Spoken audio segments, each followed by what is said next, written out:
Dominance en œstrogène ou déficit en œstrogène. Comment savoir si vous avez trop d'œstrogène ou si vous en manquez? Dans cette vidéo, on va aborder les symptômes d'un excès ou d'un déficit en œstrogène, mais également les différents examens biologiques que vous pouvez effectuer pour le mettre en évidence. Mais avant toute chose, comme d'habitude, si vous n'êtes pas abonné, c'est le moment. Et n'oubliez pas d'activer la cloche pour recevoir les notifications quand je sors une nouvelle vidéo. Commençons par la dominance en œstrogène. Alors quand on parle de dominance en œstrogène, on ne fait pas forcément référence à un excès d'œstrogène. On parle d'un déséquilibre entre les œstrogènes, toutes les substances qui peuvent se comporter comme des œstrogènes, et la progestérone. Ce qui veut dire que vous pouvez avoir une dominance en œstrogène parce que soit vous sécrétez trop d'œstrogène, soit parce que vous manquez de progestérone, soit parce qu'il y a des éléments qui vont agir comme des œstrogènes en excès. Et pour comprendre les symptômes de la dominance en œstrogène, il faut comprendre les effets biologiques des œstrogènes. Les œstrogènes, ce sont les hormones qui permettent de féminiser le corps. En retenant de l'eau dans le corps, en augmentant le stockage de graisse à certains endroits, comme la poitrine, le bassin, les hanches, ils vont augmenter la prolifération cellulaire, donc la prolifération de l'endomètre, nécessaire bien sûr pour le cycle menstruel et pour la fertilité. Et bien sûr, ils ont plein d'autres effets physiologiques bénéfiques chez la femme. Et je vous en dirai plus quand il s'agira de parler des symptômes d'un manque d'œstrogène. Mais concentrons-nous sur les symptômes dont je viens de vous parler. Pour comprendre les symptômes d'un excès d'œstrogène vis-à-vis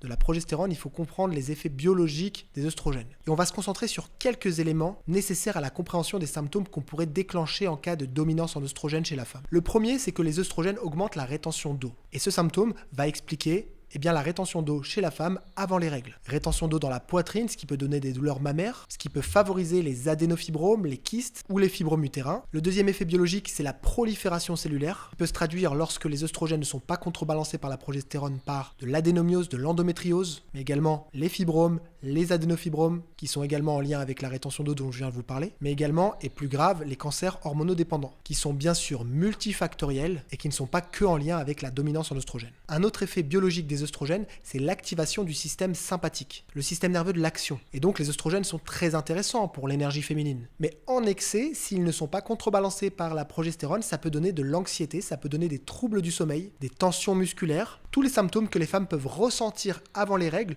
lorsque le niveau d'œstrogène peut être trop haut vis-à-vis de la progestérone dans cette situation de dominance en œstrogène. Un petit mot sur la progestérone, celle-ci va avoir les actions opposées sur les œstrogènes. Elle est diurétique, donc elle élimine l'eau, elle a un effet anti-œstrogène, donc elle limite la prolifération cellulaire, et elle a un effet anxiolytique. Donc elle permet de réduire l'anxiété, d'améliorer le sommeil, de relaxer les muscles, de diminuer les contractions qui pourraient donner lieu à des règles abondantes, des règles douloureuses ou des ovulations douloureuses. Alors comment mettre en évidence une dominance en œstrogène? D'abord, on va regarder le taux d'œstrogène en circulation, mais surtout les œstrogènes biodisponibles. Et on va le mettre en proportion de la progestérone. On fera ce dosage 7 jours après l'ovulation, pour être au milieu de la phase lutéale, là où on est censé avoir un pic de progestérone. Et on comparera les œstrogènes biodisponibles, l'œstradiol, qui aura été mesuré en même temps que la SHBG, pour Sex Hormone Binding Globulin, la protéine de transport des œstrogènes. Avec ces deux résultats, on obtiendra la quantité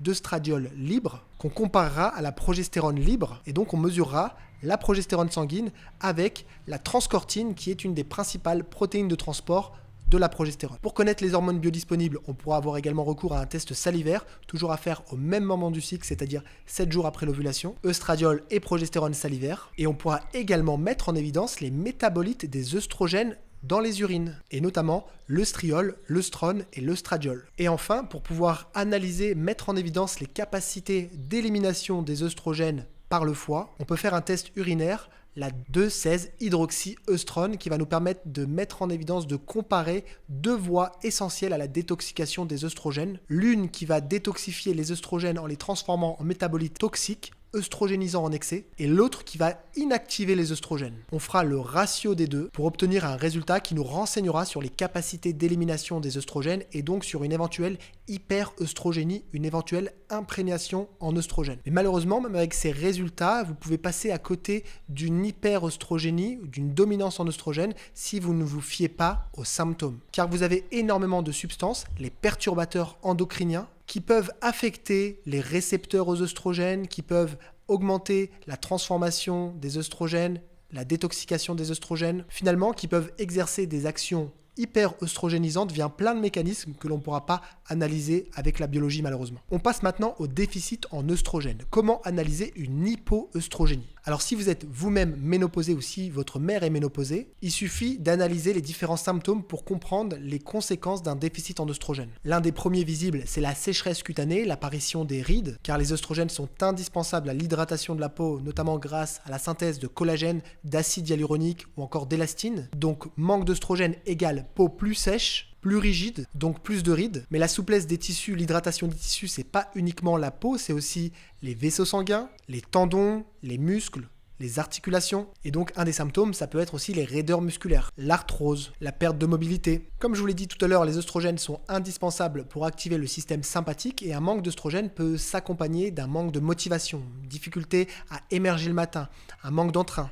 Alors attention, ce ne sont pas des symptômes spécifiques, on peut retrouver ce genre de symptômes dans énormément d'autres problématiques. Comme par exemple le manque d'hormones thyroïdiennes, ou le manque de fer qui pourra occasionner un manque de dopamine. Et là, je vous donne juste quelques petits exemples. Et sans un bon système sympathique, sans un minimum de stimulation, c'est aussi le moral qui pourra diminuer, et donc favoriser des états dépressifs. Vous pouvez également mettre en évidence un manque d'œstrogène avec l'analyse de votre cycle menstruel. Un déficit en œstrogène donnera souvent lieu à des cycles longs, au-delà de 28-30 jours, des règles peu abondantes et courtes. S'il y a peu d'œstrogène, il n'y a pas assez de contraction utérine et il n'y a pas suffisamment de muqueuse utérine, car les œstrogènes, comme je vous l'ai dit, augmentent la prolifération cellulaire, alors que dans la dominance en œstrogène, on aura plutôt un cycle court. Ici, le cycle va plutôt s'allonger. On pourra également observer le manque d'œstrogène par des bouffées de chaleur, une mauvaise régulation de la température corporelle, une transpiration excessive, une peau plus grasse, tendance acnéique, des cheveux plus ternes, moins souples, moins volumineux, une diminution de la libido, de la sécheresse vaginale, de la sécheresse oculaire, un affaissement de la poitrine. Et ces symptômes-là, les femmes peuvent les déclencher bien avant la ménopause. Et je vous invite à regarder la vidéo qui s'affiche juste ici pour avoir plus d'informations. Alors maintenant, comment mettre en évidence au niveau biologique l'hypoœstrogénie, c'est-à-dire le déficit en œstrogène? Eh bien, de la même manière que lors de la dominance en œstrogène, on va faire un bilan